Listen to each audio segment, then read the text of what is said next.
Welcome to Multifamily Live. I'm Yarusi. And I'm Jason Yarusi. Our mission is to help you unlock your full potential as a multifamily real estate investor. So you can do more deals, bigger deals, with less stress, keep more profit, and free up your time.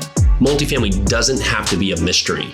It's time to go live. All right, so welcome back to Multifamily Live podcast. We have Brent Bowers with us today. Hey, Brent, how you doing? I'm good, Jason. How are you?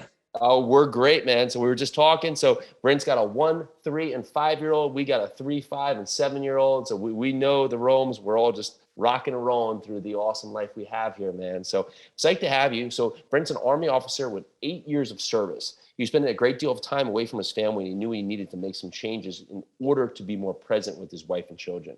So in 2007, that's when real estate began. He started purchasing his first home, and he just began exploring real estate just overall as a way to support his family while being able to enjoy more time with them as well. In a short amount of time, he was able to expand his business, hire a team, and most importantly, get to the goal, spend quality time with his family while still working hard and helping others. Brent invests in many different types of real estate. His favorite investment strategy is by buying and selling vacant land. And he enjoys sharing this expertise in the area with his coaching clients. And Brent chooses to live his life based on Bob Berg's quote.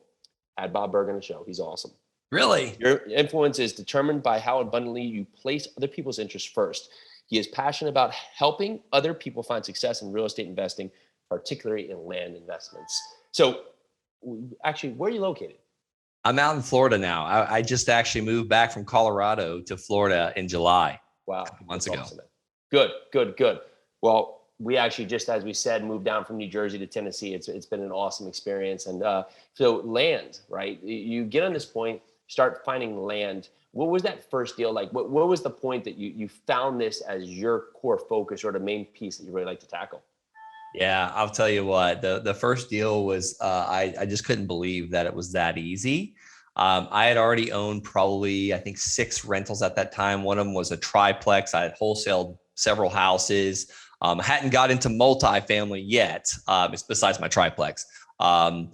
And it was incredible. I literally sent out a bunch of postcards to the tax delinquent list. My phone blew up. I only had time to return like 20 of the phone calls. And out of those 20, I did 2 deals. I was still an Army officer, so I was working like crazy. And that first deal, I purchased the land for $285. The seller told me the price. I didn't even have to negotiate. And I didn't know what it was worth. I called the real estate office right down the road, and that same realtor made me an offer for $5,000. So I literally spent $285 on a Tuesday, made $5,000 on a Wednesday. And I was like, there's no way this has got to be too good to be true. There's no way I can keep doing this. I did another one that weekend, and then I just kept rinsing and repeating and rinsing and repeating. And now I have an amazing team helping me with it. What do you really target? Like, what's the focus here? So I would assume that you want something with some development value right here, or maybe something that's going to add to someone's overall existing land right there. Is that really the core focus, or what do you go after? Jason, I'm probably going to be the least complicated, least analytical guy you've ever had on your show. Your listeners are going to be like, this guy, he's crazy. I target land at discounts. People ask me all the time, what kind of land do you not buy? The not profitable stuff. Oh, and by the way, if there's environmental issues, I won't buy that either. I look for a piece of land that I can get at a discount and turn around and sell it for a little bit more. So I'll ask the follow-up question to that, because usually when people complicate stuff, right, what happens? They never get started. So this is a good place to be here. But how do you look at the discount and say, okay, this is a discount? Yeah. So what I'll do is I look at what the stuff's selling for in the area. I had someone the other day, one of my students asked me, hey, the county has classified it as wasteland. Should I buy this stuff? And I was like, well, look at other land in that area and see what it's going for. And literally just, shoot them a low ball offer at like literally an anchor price. If you can get it at a discount, 100% buy it. So how do I figure out what it's worth? I look at Zillow, I look at Redfin, I look at landwatch.com, and I see what the stuff's going for. And if it's going for $10,000 an acre and I want to be somewhere less than 50 cents on the dollar, I'm going to offer $5,000 an acre. Or, a couple of years ago, I used to get literally land at 10, 20, 30 cents on the dollar before all this COVID stuff started happening and people started pushing out in the boonies and wanting more acreage and getting away from people. They stopped going to Disney World and they start buying campers, which is nuts. Now I've seen literally land go from a buyer's market to a seller's market in like the last 18 months. So I'm paying a little bit more, but here's the thing, I can sell it easier and for more. Yeah, I love that. So you're looking today on your land option, of course, multifamily live, targeted multifamily. Any advice for someone who's looking at multifamily development, right, or looking at parts and apart? How would they target the right piece of land to really accompany a multifamily project? There's a couple plays you can make on that. You know, there's so many niches in land, really. I know people that literally only buy land with a house on 5 acres where they can subdivide the other 4 acres and flip the house and own the land for free. You can also go and see what the county zones that land for. And I'm not huge on zoning. I just stick to really simple land, residential land. But you can go in and let's just say, what's the zoning for land where you're at? What's it called? What's the 3-digit code for the for just land itself? I'm sorry, new to this area for multifamily. Sorry, I said that wrong. What's it like RAS or? It's going to be RM, residential multifamily, and then it's going to be the number of density of units you can get on the acre. So say it's a 12 or an 18 or 24, depending on what's the density allowed. So RM 12 for a 12 unit, right? Correct. So that's all you have to do. And every county is a little bit different. So you look for that RM classification on ListSource or PropStream and only pull list that's already zoned for RM or could be rezoned easily for RM. That's one way you can narrow down into a couple counties. And that's what I find with land. I got to be in a couple counties because you run out of land pretty quick that's zoned RM. So you might have to do it statewide, but that's one way you can focus just on multifamily land right there. And you're looking just like a list source for going for lists like that, or is there some other place where you're really targeting your lists? ListSource, I use Priced, PRYCD, which is really cool because it tells you like what the land's worth, what their estimation is. I use PropStream. I've really been heavily using Priced lately, and then I actually just contracted another company to take care of all my marketing, and they're big on data tree. So there's so many list pullers out there. They're all, about the same, if you ask me. Yeah. And so, upsides, right? No tenants, no improvements you have to make. So nothing you have to do on that part. Talk to us the downside. So what are some of the pitfalls here that hopefully people can watch out for, or some of the things that they look out for in terms of when you're contacting potential seller, besides just what could be some of the typical things that are out there? Yeah, let me give you some downsides. You pay a lot of taxes on the money that you receive when you flip land or you seller finance land. It's a huge tax bill at the end of the year. That's why I have to buy multifamily. That's why I have to be in multifamily syndicates. And because that money where I own the building, now I can depreciate all the improvements and I can virtually pay no taxes because I take the money from our land, or some of it. I don't take all of it. I take some of the money and put it into buildings, my office building, our 19-unit apartment complex, houses, rentals, and I completely eliminate my tax bill. So that's the downside. No, it's a good one though, right? Because we all want to be able to be paying more tax when we're doing the thing, and we want to use the powers of real estate to get back our depreciation, right? So which is awesome, which is one of the powers of multifamily itself. So the 19-unit talk about, or your rental house, are they targeted to Florida where you are now? No, the Colorado Springs is where my office and the 19-unit is. We bought it. It was very rough. When we bought it, out of the 19 units, I think 10 were occupied, and there was no leases. If they could afford $600, they got to move in, and that was the last time they ever paid again. So we've been renovating that now. It's almost taken 2 years. It was quite the bite to take off, but it's another downside. How do we comp land? It's like a blank canvas. Sometimes people can't get over that. That's why I keep it so simple. You can look at the value add. What's it going to be worth if we put 44 townhomes on it? What's going to be worth if we put 40 single family homes, or is it zoned for apartment complex? That's where people can get in the weeds and never even pull the trigger. So I'd say that's another downside, like really just getting in analysis paralysis. I hate those 2 words. That's most everything with life and also real estate, right? So you just think about anything, right? So if we're going to analyze every piece of it, we'll never get started, because real estate, just with land, we could go in every different direction with this conversation, right? There's a million different ways we could win. There's a million different ways that we could do a deal, not do a deal, do some part of a deal, right? But if we don't do the action steps to figure out the best questions, right? Because when our multifamily journey started, I realized that I'm never going to figure out all the questions. I got to do to find out the questions I need to get to the better answers, right? And that's most of this. And even you, the 19 unit, right? If you try to figure out all these parts, but like, okay, what do I do with these tenants running apart without getting it started, right? And now you're turning around the deal, you would have never gotten started on the deal. You said, oh, well, this is too many questions. I'm not going to get started.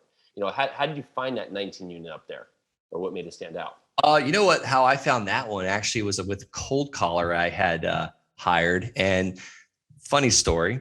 She was actually ripping me off. We were using Mojo dialer back then. I think this was in 2000. Well, we buy this thing in 2019 timeframe. She would call the first call and then take about a 45-minute break, and I could hear the TV in the background. So she would make one call and then leave the line connected so she could run the clock out, because I would pay her by the hour. But then I noticed, like, you're barely making any phone calls. So she was actually stealing from the company, but got this lead from this guy. He's like, yep, I'm cashing out. He was actually literally moving to Tennessee. Actually, he'd already lived in Tennessee. He had completely left it and was a long distance landlord. So it was like a perfect deal. Those are awesome. You know, you find that point where people say, well, how do you find deals today? It's like, there's always opportunities out there, but you have to find where it meets. Like, okay, yes, it is a seller's market, right? That doesn't mean every seller understands that narrative, or every seller is in position to take advantage of that opportunity, right? So even with land, right, there's people here, you know, maybe that 245, I think it was, purchase you made in the beginning right there. Those are out there because there's someone out there who's getting hit with some kind of bill right now. It's like, man, I don't have $245, but I wish I had Brent Bowers hit me with a letter so it can literally just take this problem away. I don't care what they do. I just don't want the problem, right? And so real estate is solving problems. How do you solve problems, create solutions, right? And so I think the emphasis of looking at the market cycle is that, yeah, okay, it might take more time to dig and find a deal today. It might take a little more effort to get to that deal. Might cost a little bit more, but there's a ton of, you know, more liquidity out there in the market for you on the back end if you want to go sell it, or if you want to find investors to come into your deal, or even you find lenders. I mean, everything in between. So, you know, I think we look at both sides of the cycle. It always comes full circle. How are you using your approach now today in terms of really gauging your focus? Just, you said, keeping it simple, rolling through. Anything changing as we're looking at the dynamics of course, I guess the need to build out there of how you're focusing?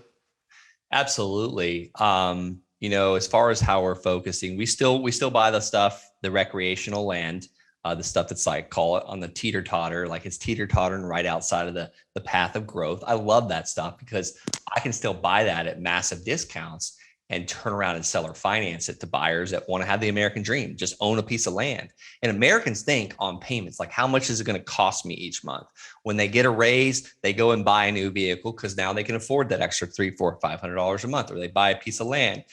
I mean, these government stimulus checks have been incredible for my land business because people have been buying land with it. They're like, oh, inflation, I'm going to park it in land, something called land banking, or they'll send an extra $3,000 to their note to pay down on their land note. But one thing I'm starting to see is there is such a demand right now for new houses, affordable housing, apartments, that these developers can't find land fast enough. So we've been working on, you know, probably 5 large parcels of land right now that people have raised their hand, said, I want to sell. And we're talking to planners, making sure the city planning department, making sure that, you know, what are your goals? What are you guys needing more of? Is it single family? Is it multifamily? Is it townhomes?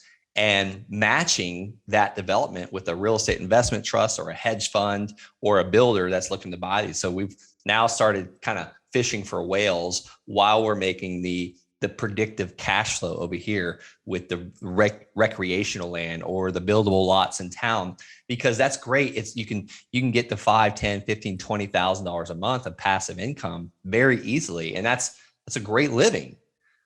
But now we're also looking at other things that can, you know, pull us a $300,000, $400,000, $500,000 assignment fee on one deal.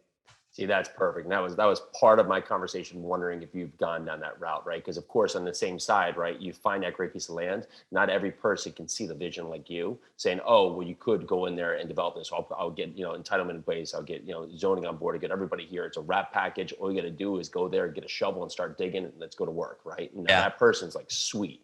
Because now you open a whole nother buyer pool that's like, that's what I want, right? Because there's always both sides. Or just like anything like we just talked about here, that person gets stopped like, oh man, it's gonna take so much work. You come here, sure. Now you got, it's cool because you get the roll, right? You got your 5, 15, your 20K things coming in that are rolling with the land, just, plucking it off to people here. And now you can go the other way here. Now you do a couple of these and that really sets the narrative with the team. So that's awesome, man. Do one a year, and that's like literally generational wealth on one of these. And I evolved into this. I didn't just run out there and say, I'm going to do developments today. No, I did about 287 boring land deals. And I say boring, but I love it because it's predictable. It's like, I call it the McDonald's method. Squirt 2 little squirts of ketchup, put 2 pickles on it, put the buns, and go to the next. That's something a virtual assistant in another country that barely speaks English can do for $5 an hour. Like it literally, we do the assembly line. And you said it best there. If a little bit ago, like if people think there's no deals, it's a seller's market. They're right. But I don't care what market it is. There's always deals. There's always, you can either buy it low and sell a little higher, or, buy it and then ride it up and value add. There's just so many ways to work these deals. And it's just so much opportunity. I just say for the listeners, just get started with one thing and focus on that and build it and automate it, delegate it, and then do the next thing. And hopefully it does get boring because that means you're probably making money in it. Yeah, I was just going to say the simple side of it is the key, right? Because we all want things to be so complex because our brains are it has to be complex. It's got to be harder than this, right? So I got to, Brent, I got to be harder, man. Tell me how I can make this harder. Tell me how I can make this harder to never do it, right? But if you just get back to the easy part, let's just say, okay, this is what you do, and you can do it consistently. You set up a team, and you can figure out how to do the next piece that goes with it, right? That's how you win. And so many times we look at the other way. Oh, well, let's make it more complicated. Let's see if I can do this crazy thing where I'll set this up. I'll get zoning. I'll do 57 Airbnb little short-term, trailers out there or something. And you're just like, and you never get started because it's so complex. You can't even explain it to yourself. Right? That's so true. How am I going to get to $27,000 a month? Yeah. Brother, how many deals how many land deals have you done? I haven't done one yet. Well, let's think about the first one. Like you must be talking to my students because they're like, it can't be this easy. It can't be just picking a county and getting a list of landowners and then communicating with that list with a postcard or a text message or a phone call, and then getting that land for as little as possible.